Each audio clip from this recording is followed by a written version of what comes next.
जय हिंद to all defence aspirants. आज की इस वीडियो में हम बात करने वाले हैं जॉइन इंडियन कोस्ट गार्ड, यानी कि अभी आई हुई entry join Indian coast guard assistant commandant 2023 की बैच के लिए। तो बात कर लेते हैं सबसे पहले कि आखिर इंडियन कोस्ट गार्ड की ये एंट्री होती क्या है और इसमें क्या रोल है। तो फर्स्ट ऑफ ऑल तो मैं आपको बता दूं कि जो असिस्टेंट कमांडेंट की एंट्री है इनको जूनियर रैंक ऑफिसर्स की कहा जाता है, जो कि ऑफकोर्स प्रोटेक्ट करते हैं सी फ्रंट को और नेशन में लीड करते हैं। अब इनके रोल और रिस्पॉन्सिबिलिटीज़ के बारे में बात कर ले तो इनका जो पूरा लाइफ होता है वो फुल एडवेंचरस होता है एंड दे आर रिस्पॉन्सिबल। इनकी जो रिस्पॉन्सिबिलिटी होती है वो ऑफकोर्स लाइफ सेव करना, स्मगलर्स को कैच करना और पोचर्स को कैच करना। इनकी जो वर्क प्रोफाइल होती है वो as it is coast guard के अंदर ही डिज़ाइन होती है। अब बात कर लेते हैं इनके इम्पॉर्टेंट डेट्स के बारे में। तो जो इसकी इम्पॉर्टेंट डेट है वो है एप्लीकेशन, इसका जो बिगिन होने वाला है वो ऑफकोर्स 17 अगस्त 2022 से बिगिन होने वाला है। लास्ट डेट टू अप्लाई है इसकी 7 सितंबर 2022 5:30 PM तक, यानी कि शाम के 5:30 बजे तक ही आप ये फॉर्म अप्लाई कर सकते हैं। एप्लीकेशन फ़ी की बात कर ले तो सभी कास्ट वाइज कैंडिडेट्स के लिए निःशुल्क है, यानी कि no application fee will be charge for any of the candidate. अब बात कर लेते हैं वैकेंसी की। तो जो टोटल वैकेंसी है वो कुल 71 पोस्ट है। इसमें जनरल ड्यूटी के लिए अलग से 50 पोस्ट रखी गई है, टेक्निकल इंजीनियर्स के लिए 20 पोस्ट रखी गई है और लॉ एंट्री के लिए 1 पोस्ट है। अगर आपको डिटेल में हर एक पोस्ट पे क्या क्या उसका एलिजिबिलिटी क्राइटेरिया और एज लिमिट है तो आपको एक टेबल दिख रही होगी। इस टेबल का आप स्क्रीनशॉट ले सकते हैं। इसमें हर एक हिसाब से इसकी एलिजिबिलिटी क्राइटेरिया और टेबल डिफरेंशिएट किया गया है। अब बात कर लेते हैं कि आखिर इंडियन कोस्ट गार्ड का सिलेक्शन प्रोसीजर असिस्टेंट कमांडेंट के लिए कैसा होने वाला है। तो सबसे पहले तो बात करें कि ये 4 स्टेजेस में डिवाइडेड है। फर्स्ट स्टेज की बात करें, स्टेज 1 जो CGCAT के अंदर जो इसका रिटन एग्जामिनेशन होने वाला है, यानी कि कंप्यूटर बेस्ड एग्जामिनेशन इसका कंडक्ट किया जाएगा। MCQ पैटर्न में ये होगा।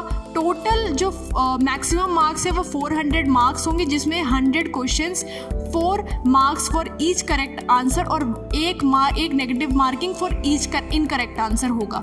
अगर आपको बात कर ले तो जो पेपर है ये 3 सेक्शंस में डिवाइडेड है। सेक्शन वो जो है वो GD CPL CSSA एंट्री के लिए होगा, जो पैटर्न आपको दिख रहा होगा। सेक्शन 2 जो है मैकेनिकल एंट्री के लिए होगा और सेक्शन 3 इलेक्ट्रिकल इलेक्ट्रॉनिक्स एंट्री के लिए। अब मैं बात कर लूँ, अगर सेक्शन 1 में तीनों पेपर 25 मार्क्स के होंगे और 2 घंटे का पेपर है। सेक्शन 2 भी 25 10 10 10 2 आवर्स का पेपर है और सेक्शन 3 ऑफकोर्स 10 लास्ट में जो इलेक्ट्रॉनिक्स का पेपर है वो 60 मार्क्स का होगा और ये भी 2 घंटे का पेपर होगा।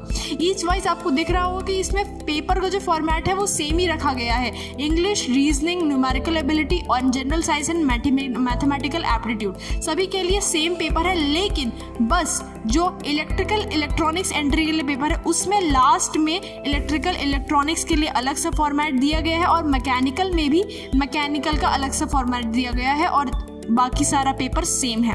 अब बात कर लेते हैं सिलेक्शन प्रोसीजर के अगले वाले पार्ट की, यानी कि स्टेज 2 PSB यानी कि प्रिलिमिनरी सिलेक्शन बोर्ड। इसके अंतर्गत जो भी कंप्यूटराइज्ड एग्जामिनेशन होगा, पहले तो मैं इसके सेंटर्स के बारे में अगर बात कर लूँ तो इसके जो सेंटर्स हैं स्टेज 2 के सेंटर्स हैं नोएडा, मुंबई, गोवा, चेन्नई और कोलकाता। जी, इन सेंटर्स में ये एग्ज़ाम कंडक्ट होगा। इसमें CCBT यानी कि कंप्यूटराइज्ड कॉग्निटिव बैटरी टेस्ट होगा और पिक्चर परसेप्शन डिस्कशन टेस्ट होगा।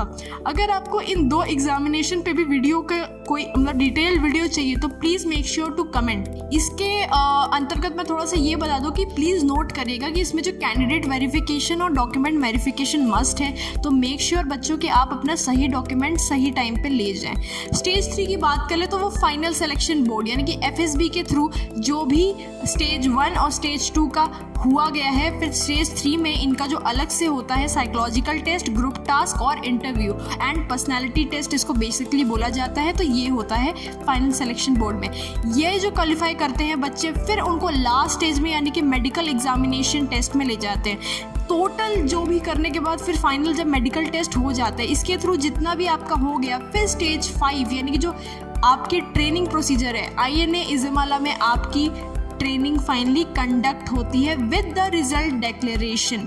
अगर आपको इसके अलावा कोई और डाउट है तो make sure to comment on this video. लेकिन अभी के लिए अगर आपको ये पूरा क्राइटेरिया अच्छे से समझ में आया हो तो please hit the like button, and for more defence related updates make sure to subscribe our channel aspiring warriors academy. तब तक के लिए जय हिंद, जय भारत।